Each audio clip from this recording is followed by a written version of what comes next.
To add a site title, click Edit a Page on your site, and then select Edit Site Header, and double-click your site title.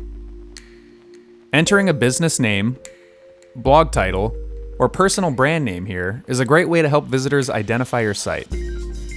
This title may appear in browser tabs, search engine results, or when you share your site on social media. Adding a logo to your website will override the site title. Additionally, clicking on either the site title or logo will direct visitors back to your homepage. You can edit your site title font and style by clicking Design and Fonts. Here, you can click the site title directly to modify the font, size, and more. Please let us know if you have any other questions. We're always here to help.